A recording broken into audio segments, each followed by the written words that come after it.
stereo. It's double R in the place to be. Rolling through life, keeping it real, you feel me? Pop culture, hot takes, stories untold. Welcome to the Let's Roll podcast. Let's roll. Life's got curves, but I ride them smooth. Making moves, breaking news, staying in the groove. Oh, I won't stop me, I'm stronger than steel. Wheelchair warrior with stories to reveal. All the struggles to the laughs, yeah, we keep it true. Everyday life plus the headlines too. Movies, music, what's poppin' today. Double R got something to say. Yo, it's your host, the Rose the Most, Double R, and this is the Let's Roll podcast. On today's episode, I'm going to catch you up on what I've been up to. And I'm trying to put out at least one episode a month, maybe more. I know I keep saying stuff like that, but life just keeps getting in the way. So, I don't know what we're going to call this episode. Maybe I'll just call it, what is this episode? I don't know. But we're going to get into this and much more right after this.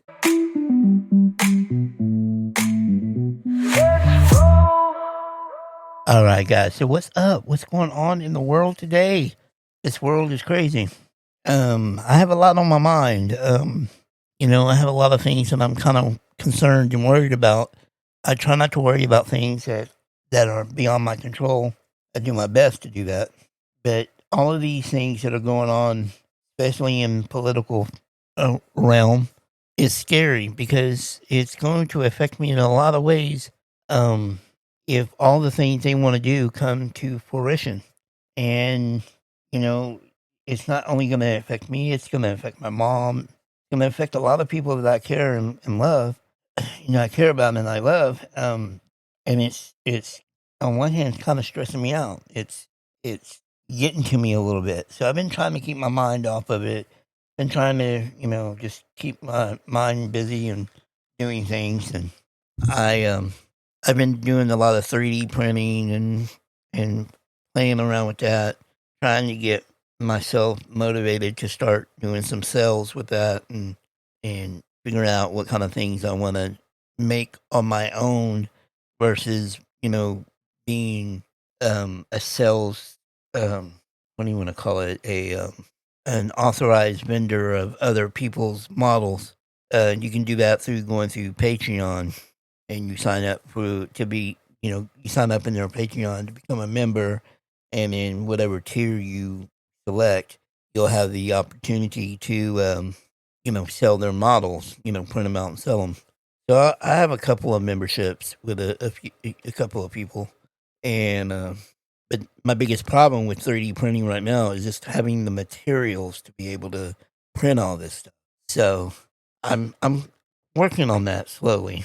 But other than that, just trying to get my mind off of these things and keep asking the questions: why do they do what they do, and why, what's the? I mean, I know why. I know why a lot of the rich people do what they do. They're greedy. They want more. They want more control. They want less regulations. They don't want anybody looking into their business and telling them how to do it, and blah blah blah. But at the same time, the logic to me doesn't make sense on some of their actions, and I'm sorry, for those people that were out there saying Biden, was in decline, he was too old, he had memory gaps or whatever, blah blah. Trump shows up more and more every day, and I don't see how you can say that about one person and not the other that are close in the same age. And then decide, yeah, we'll just go with that one. The other one dropped out, but we're not going to go and vote for a woman because we just don't want to. And I don't understand that logic either. Obama was the first, quote, black man that was president. And depending on what side you were on, it wasn't that bad. I mean, I'm not saying it was great. And let's just be perfectly clear here. No president is going to be perfect. No president are you going to agree with every little thing that they do or their policies and how they want to accomplish it. But when you go to one extreme to the other, it kind of opens your eyes to go, you know what? It wasn't that bad. It wasn't that bad at all. Because I think there's some people that vote by feeling, how they feel at the moment, how they feel about what's going on in their world, in their life. And then there's people that vote on policies. Now, I don't know if I'm more feeling or more policy, but I would probably say I'm a little bit of a combination of both. I don't mind, let's bring up immigration for a minute. I have no problem with the border being secured. The problem that I have with immigration is that security is one thing, but the other part is, why are you not reforming immigration to make it more streamlined, the process work faster, and so you don't have this backlog of people wanting to get into this country for whatever reason they want to get into this country and going through the legal procedures and all that. You make it so hard for them to get in here legally that the only option is to just come in here and bypass all of that. I mean, now they become illegal immigrants or undocumented immigrants. And then you have one person over here go, well, the immigrants are taking away our jobs. The immigrants are giving health care and giving all of these things that are meant for us. They're giving them too. Well, I don't believe all of that is true. As far as taking your jobs, they're doing the jobs you don't want to do. Let's just be real on that one. A lot of the immigrants that come in this country are doing jobs that we as Americans don't want to do. We have no desire in doing those. And when Trump was running, he was saying, I'm going to deport all these undocumented immigrants or undocumented immigrants, and we're only going to go after the criminals. Now, if you were paying attention, when he says criminals, if you came over here without going through the system and you're not here legally, by their logic, you're a criminal. But see, they had to trick you a little bit by saying, we're only going to go after the ones that have a criminal record. But then they kind of dropped the record part and just said criminals. Well, again, if you come in this country and you're not legal and you're undocumented, then technically you're a criminal. But that crime is a civil crime, or I believe. It's not like a felony or a federal crime or anything like that. It's if the only way they pick you up, or they should be, the only way they pick you up if you're undocumented is if you committed an actual crime in the United States. And that's how you get picked up. And that's how you should get picked up. I should say it like that. But if you're over here illegally or undocumented and you are providing a service or working a job that no one else wants to do, just trying to make your money, and yes, you might be being paid way cheaper than anybody else that would be doing that job, but at least you're making the money. At least you're, and not only that, a lot of people don't understand that the immigrants that are working, like say in the fields, they're getting paid, but they're also having taxes taken out of their paycheck. So they're paying into a system that they will never have a benefit of until they become a citizen. So we want to get everybody out of here that's over here illegally, and then we panic and realize how much they provide for us. Now, don't get me wrong. If they have a criminal record or if they've broken a law that gives them a criminal record, then yes, they need to go if they're not here legally. But if they haven't broken any law other than just being in this country, and that's not I don't know what the term is, but basically it's not a criminal definition, if you want to say it like that, then leave them alone. Most of those people are just waiting for their court date to go and get everything legal and stuff. And maybe some will never become legal. Who knows? Who cares? As long as they're not hurting anybody and blah, blah, blah. And now you're going to say, but Double R, what about the illegals that have killed and murdered and attacked people? Well, what about all the people that were already here legally that did all that? That's such a small, minute percentage of people doing that, or illegals that are doing that it's not like everybody coming across that border is going to be doing that. I really have a problem in this country when we tend to group everybody in one group. Like one or two or three bad people, and then all of a sudden that particular person, no matter what, if it's a race thing, or lifestyle thing or type of job they have or whatever. That means, like, basically saying if a handful of cops over here beat up somebody, now all cops are bad. Well, that's not true, and we shouldn't do that. We should hold those particular people accountable, but we shouldn't group everybody together and demonize a group because of a few bad people. You know, I like I said, I could talk on a lot of different subjects when it comes to this political thing, and one I touched on it a little bit. One of them that's really worrying me and stressing me out, and is the whole Medicare, Medicaid, and Social Security. Them wanting to go after that, them wanting to cut it, and this whole thing about, well, Elon's in there to get to cut out the waste and fraud. Well, who determines what is waste and fraud? Does he determine what's waste and fraud, or does he bring that information to Congress and say, "This is what I found, and this is what I believe is waste and fraud," and then leave it up to them to decide if it's waste and fraud or not? Or does he just say, I don't like this deal? And the whole conflict of interest when it comes to him is a big red flag. Like, why is a person that's the richest man in the world in government, going through the government system that he benefits from through his companies, deciding what needs to stay and what needs to go? Ask yourself that. You might like you might like the concept of what he's claiming he's doing, but you're not questioning the process. If people would stop and think about the process and think about who's doing what and how they're doing it, and they're doing it without hardly any transparency at all, and y'all think it's okay. I don't think it's okay.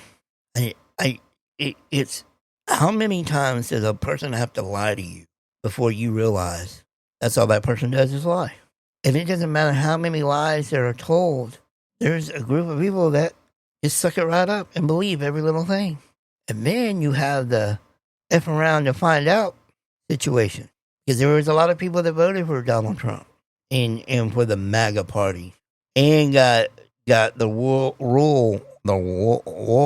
pulled over their eyes about Project 2025.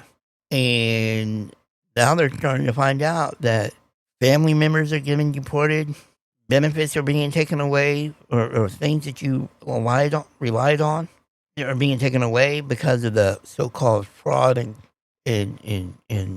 the cuts they want to do. And you're going, wait, this is not what I voted for. Yeah, it was. You just weren't listening. You weren't paying attention. You were blinded so much by the stupid stuff that they put out there for you to believe. And you were so enraged, and you felt, again, I think most people that voted for Trump voted on a feeling, not on a policy. Trump would give you just a little bit of a plan or a concept, as he likes to say, and you bought into it without really thinking about it. I say this all the time. I am glad and kind of pride myself on the fact that I can see both sides, or try to see, for the most part. I see both sides of a conflict or a situation. I see people being frustrated in the ability to live in this world, to afford things, they don't like certain things, and they get really frustrated about it. They don't sit back and really think about it logically or with common sense, and that is common sense is one of the biggest things missing in our human race with most people, is common sense. I will always ask this question, and somebody please answer this for me. Why do you think a man that's never worked in a day in his life, that's a millionaire, basically claims he's a billionaire, that's filed bankruptcy for 6 or 7 times, has broken all kinds of laws, has notorious for not paying his bills or the people he owes, being racist towards people and about living in his building, all of this, all of the things that you can possibly think of that Trump's, has probably done, and yet you think because you're a farmer or you live in the rural area of your city or community, that this man cares about you and he's looking out for you. Why do you think that? What makes you think that? Because he told you he did? His actions are not lining up with what he's saying. You know the old phrase, actions speak louder than words? Someone can tell me they love me over and over and over. But if they don't ever show me that they love me in their actions, it's just them telling me that. Now, sure, I can believe it, but that doesn't mean that they mean it.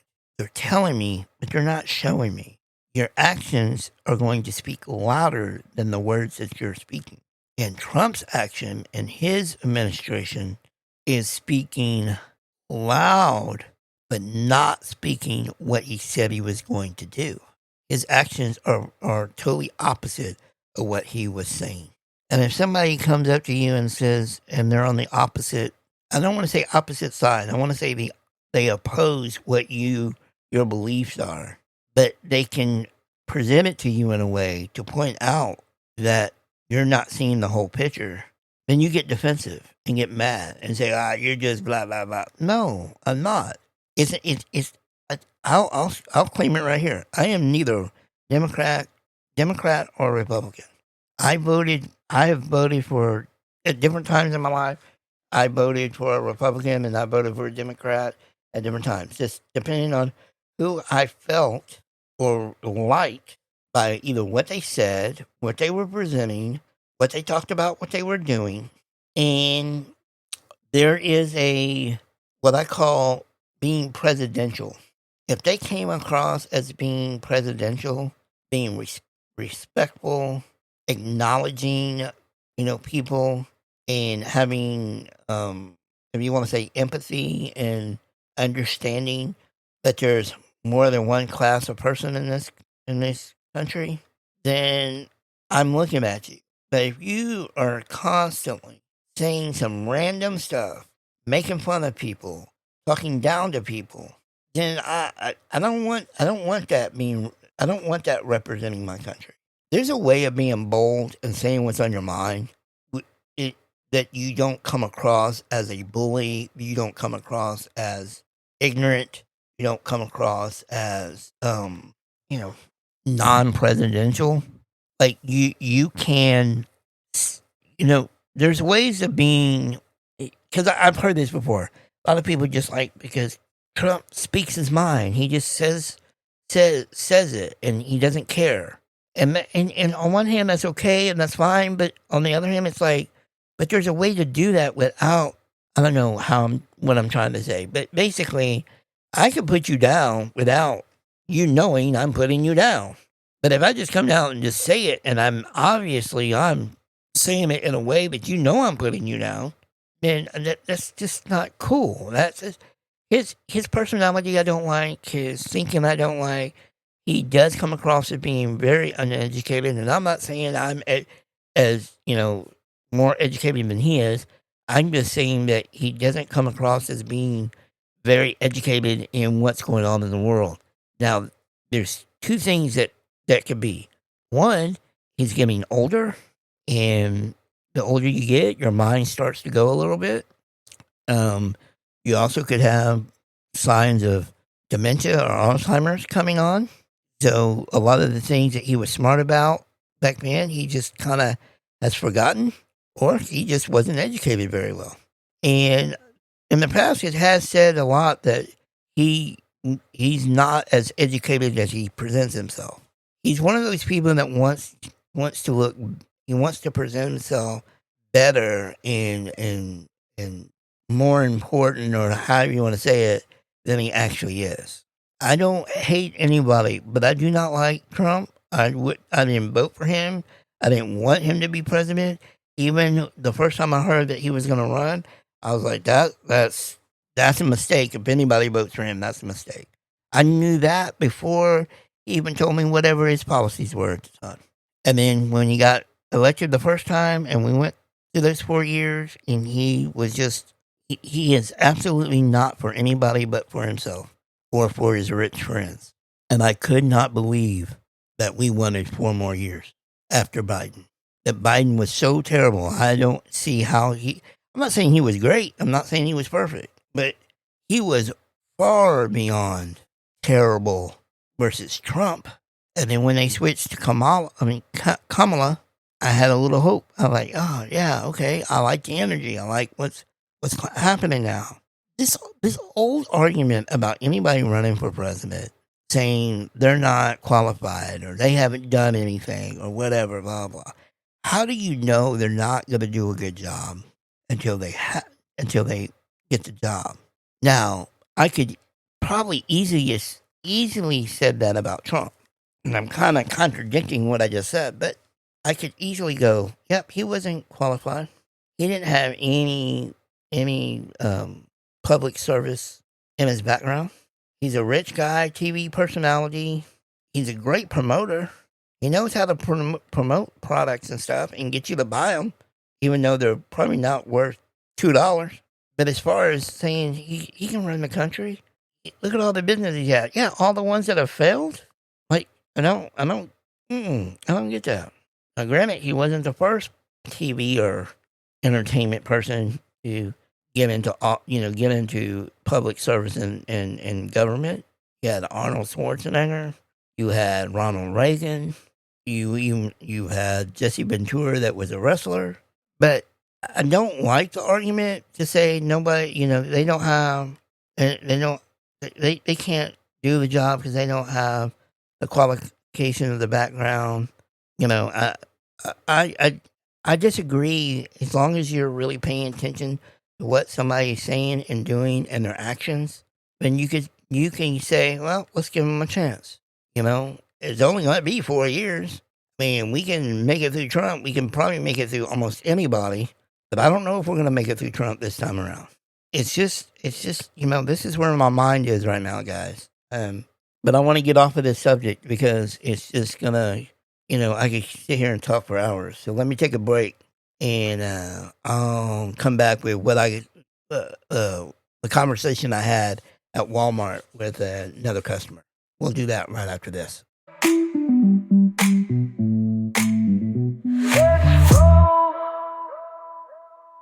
So I was in Walmart yesterday.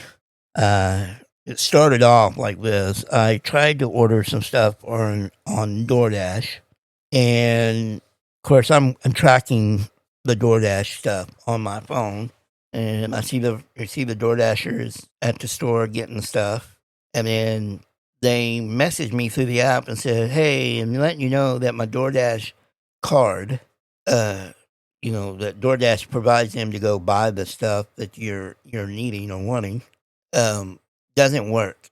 And that's pretty much all she said. And I said, I said, well, what now? Because I'm gonna call DoorDash and see what's happening. I said, okay. This went on for a while, and I kept looking at the app, and it kept saying it was a woman, and she was shopping. So I reached out to her on the phone, and I said, I was like, any update? I got nothing. And I said, I text, hello? I got nothing. So I waited a little bit longer, and I looked at the app, and I saw that the GPS tracking, her car went way past where my house was and way away from the store. But it still kept saying she was shopping. I'm like, okay, something's up. So I called her. Instead of texting, I called her through the app. Oh, no, let me go back. I ended up telling her to cancel the order. I called her and told her just to cancel the order. And she said, okay, I will. I said, well, I'm going to stay on the phone until you cancel it. Or something like that. I don't remember the actual timeline of things. It basically ended up, she was supposed to cancel the order. And so she said that she did it and it was done. I said, okay. Well, I decided, I'm not going to get my DoorDash order because I don't trust DoorDash right now. So I'm going to go get in the car and I'll go to Walmart. Of course, on my way to Walmart, I see pop up on my phone DoorDash. So I answer it. It's a new DoorDash delivery guy or person. And he doesn't speak English, but he has his son with him that does. And so I told them, I said, I wanted that order canceled. And I was told that it was canceled. And so, they said, okay, we'll call DoorDash and confirm. So a few minutes down the road, right when I was getting ready to get out of my car, they called back. They said, well, we called DoorDash, and they said that either we got to go ahead and fulfill the order, or you have to call DoorDash and tell them you want to cancel. So I was kind of frustrated. I just said, go ahead and fill it. And they said, are you sure? I said, yeah. And I said, by the way, on the order, I picked Dr. Pepper, but I accidentally picked cherry Dr. Pepper. I want you to change that to regular Dr. Pepper. And they said, okay, no problem. We can do that. I said, okay. So I hung up with it. Called the house, told my friend at the house, hey, look out for DoorDash. He's like, okay. So I went ahead and went into Walmart. And I was trying something different today. I took a little fold-up shopping cart, like an old lady would use, and I, because it was low enough that I could hang on to it and push it, because I'm in a power chair, so I could push it. And so I was trying to use that. Kind of struggling a little bit with it, and I did think about, hey, I'm gonna go home and figure out a way to print out something on my 3D printer, some kind of brackets or something, so I can just have it mounted in my wheelchair, make it easier to take off and on. So when I go out to a store like that, sorry about that noise. When I go out to a store like that, I can just clip it on my chair, so it just stays with my chair and goes where my chair is going to go, instead of me trying to hang on to it the whole time. But anyway, I digress. So I go into Walmart, I'm doing some shopping around, and I come down an aisle, and I forget what it was, but I asked this guy that was coming, I think he was coming towards me, other customer. I asked him, I said, hey, can you hand me that up there? Or maybe, no, he asked me if he can do something for me. I said, yeah, you can hand me that. And I pointed to whatever it was. So he handed it to me, and I said, I thanked him, and I rolled on my way. He turned around and came back to me when I was down the other end of the aisle looking at something. I was grabbing something else off the shelf that I could reach. And he came up to me and he goes, hey, and I forget his name. And if you're listening to this, I'm so sorry that I forgot your name.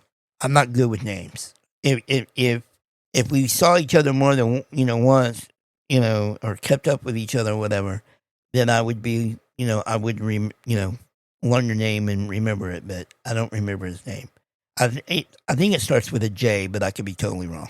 But anyway, he came up to me and he asked, hey, my name is whatever his name is.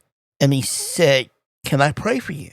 Now, I've gotten this question throughout my life when I'm out in public. From being a young little kid, my mom, pushing me in my wheelchair, to me being a teenager, to me being an adult. You get the picture.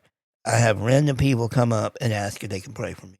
And I've always, and I might have touched on this before in another episode, but I bring this up just because this is something that just recently happened. So he asked if he could pray for me, and I stopped him and I said, hey, let me ask you this. I don't want you to get offended, and straight off the bat, you can pray for me. That's okay. I appreciate it. Doesn't bother me. But what I want to ask you is, what are you praying for? And he went to answer, and I said, well, let me explain what I mean by that. Why are you praying, or why do you want to pray for me? Do you want to pray for me to be healed? Do you want to pray for me, I don't know, for whatever reason? But if it's on the basis of you want me to be healed or something like that, then my question to you is, and I use this as an example for this analogy about praying. If you're a Christian, and I hope you are, if you ask, or if you believe in God and Jesus and all that, because you asked me if you could pray for me. I don't know what at the time I didn't know what his religion totally was, but he just ended up saying he was Christian. But I said, in the Bible it says God created all man in his image. If God created me, then he created me in his image, and why do you want to pray against that, if that's why you're praying? And we had this long conversation right there in this aisle, and we were by the candy aisle, or on the candy aisle, and we had this long conversation, and I kind of, told him how I felt about it, and I don't have a problem with anybody praying for me. I was just curious to want to know why you want to pray for me and what you are praying for. And he basically simply just said, I just want to pray that God blesses you. And that he goes, I understand why you look at something like that and question it, because there are people out there that would pray for me to be healed because they feel bad, or they don't like that a person is in my position that might be suffering and stuff. But in this conversation, we went all over the place. And the more I talked to him, the more he just kind of looked at me and goes, you have such a good attitude about you and you personally, and about being handicapped and being in a wheelchair and stuff. And I said, well, yeah, I mean, and I pointed out something to him that a lot of people don't really think about. And that is the fact that there are two types of people that are disabled. Only two. There are the ones that are born disabled and the ones that become disabled for whatever reason. Most people are going to become disabled no matter if they have a severe disability, something happens that gives them a severe disability. Just the fact that you get older, you end up becoming disabled in a way. So everybody's going to be disabled eventually. I'm going to be more disabled eventually than what I am now. But there is a difference from someone that was born disabled that became disabled. And the mindset is different too. And I told him, I said, in my opinion and in my view, I don't know any different than what I know about me. I mean, I don't know different. I don't know what it's like just to get up and walk without having crutches or braces or back braces or medical devices to help me or equipment to help me get up and walk. Without that is what I mean. I don't know what it is to do that without any of that. I don't know what it is to, quote, be normal or able-bodied. Because in some ways, I'm still able-bodied. I'm just able-bodied in a different way. So when it comes to my mindset, I don't roll around with a chip on my shoulder. I don't roll around with hating that I have osteogenesis imperfecta, brittle bones. I don't go around hating that. Is it an inconvenience sometimes? Absolutely. It's an inconvenience. And that's all it is an inconvenience. Now, of course, I broke a lot more often when I was younger than I do now. But like I jokingly say all the time, is I'm smarter now. And I don't mean smarter like book smart. I'm not literally saying smart. I'm saying that I'm more cautious of what I do and how I do it and what chances I take. And I weigh the consequences of, well, if I do this, is there a possibility I can break? And if I can, what are the chances and what kind of break could I possibly get? Those little quick thoughts go through your head when you're doing something. And sometimes you're doing something that you've done every day the same way, and something slightly is off, just a little bit, whatever that might be, and you might end up breaking something. Even though you've taken every precaution and you've done it the same way every time. So at any given moment, I could break something. I've accepted that a long time ago. And I don't get mad about, I get mad at the inconvenience. I've never said that I've hated my condition. I live with it, and it's who it's who I am. Some people,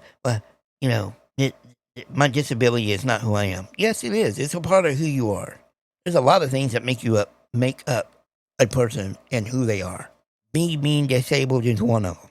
So my mindset is way different than somebody that might have been able to do all these things. An able-bodied person, able to do all these amazing things, and something happens in their life, and now they're not able to do it.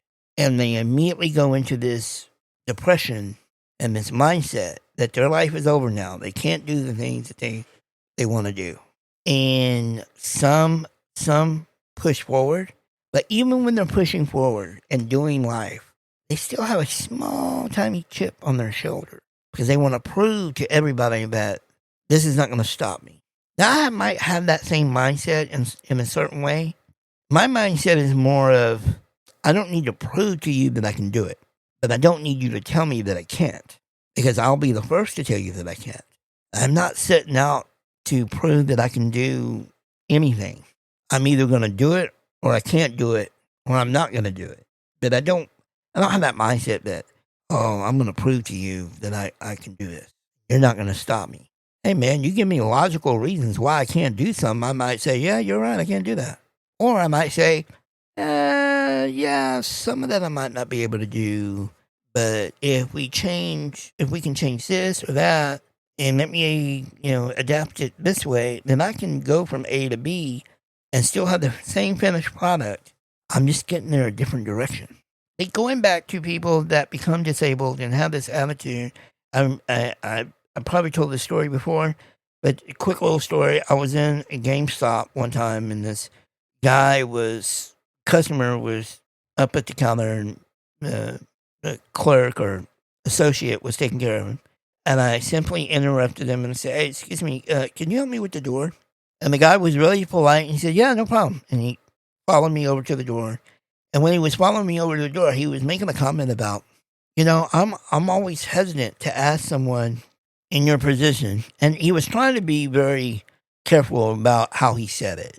But I knew what he meant, someone in a wheelchair, someone disabled. He goes, I'm very hesitant because I'm scared to say the wrong thing. He goes, because a couple of times I have, and they were very rude and back at me, even when I was just trying to help them. And my response was, they're just assholes. And he smiled at me. I said, I'm not joking. I said, most likely, I don't know this for sure, unless you gave me a visual what you were dealing with. But I'm going to say most likely the people that treated you bad because you asked them if they could help just have a chip on their shoulder. And they don't want to be a burden, and they want to prove to you that they can open a door and get out the door, blah, blah. Now, me, on the other hand, if I can open the door and get out the door, I'll open the door and get out the door. I won't ask anybody. But if it's an issue for me to get the door open, or a little bit harder for me to get the door open, then I don't care if somebody asks me, or if I ask them, or I'll take the opportunity to ask them. There is no shame in asking anybody for help. And there's been a lot of times people have asked me to, can I open the door? Can I help you? Blah, blah. And there's a lot of times I'll just say, no, it's okay. And, now if they ask me a second time, like, are you sure I can help you? Then I might go ahead and let them help me. Only because I live by one of these rules. And one of the rules I live by is if somebody offers you something, offers you help, offers you money, whatever. And I use it more in the terms of money. Like if somebody says, hey, I want to give you, $20 to, because I'm just glad to see you out, or whatever the reason is. And I mean a stranger, not somebody you know. And they want to give you money. I'll say, no, I don't need it. No, thank you. Keep your money. And then if they insist, then I'll go ahead and take it, because I realize that brings that person joy. And they're just trying to pay things forward sometimes. And they just want to do something kind for somebody. So if you have anybody in your life, stranger, family member, friend, whatever, and they're really trying to help you out, but you're telling them no, and I'll give you an example. My friend Paula, every time I go see her, I bring her something. And she used to tell me, stop spending your money, blah, blah, blah. And I told her this philosophy of mine of saying, but it brings me joy. Why would you want to take my joy away?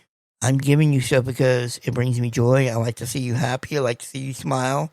And I like to surprise you with things that, especially things that you wanted that you weren't even thinking that I would even get, or you would eat, or you would be given. So it's things like that I feel like it's okay to tell somebody no at first.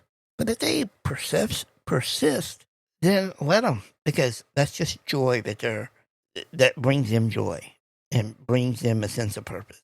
So I just find it funny like how people approach me and don't approach me when I'm out in public, and some of the things they said. And I've said it in another episode about one things that always kind of makes me question why they would even say it is random people will come up and say, oh man, it's really good to see you out. Like, where did you think I was before I was out? I wasn't in an institution or anything. I live my life. I get out in the world. I do things. It's just funny. The random things that people say and how they respond to you. Parents and their little kids in the store, and their little kids are, sometimes they're just staring at me. Sometimes they're talking to me. And a lot of times parents react in a way like, no, that's enough. That's enough. Don't. And then they'll apologize to me. I'm like, well, It's no big deal, no problem. They can talk to me, they can stare at me, whatever. It doesn't bother me. Unless they're being rude, like really rude or mean or saying something really negative, then it doesn't bother me. I don't care, I mean, they're curious. Kids are curious. So don't bother me at all. So I know this is probably a long one, and I didn't mean it to be a long one, but I just, I wanted to get an episode out, and I don't have much to talk about nowadays, just because I can only talk to you about things that are going on in my life now. But as always, as I like to tell y'all, if y'all send me a message, email me, look me up on the website at www.theletsrollpodcast.com. You can send me an email or a message and ask me any kind of questions that I can answer or touch on in the next episode.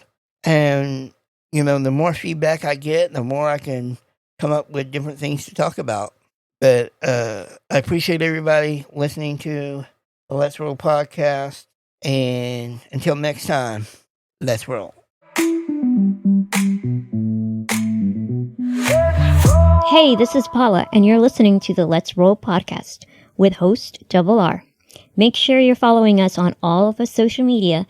Find links in the description below or at theletsrollpodcast.com.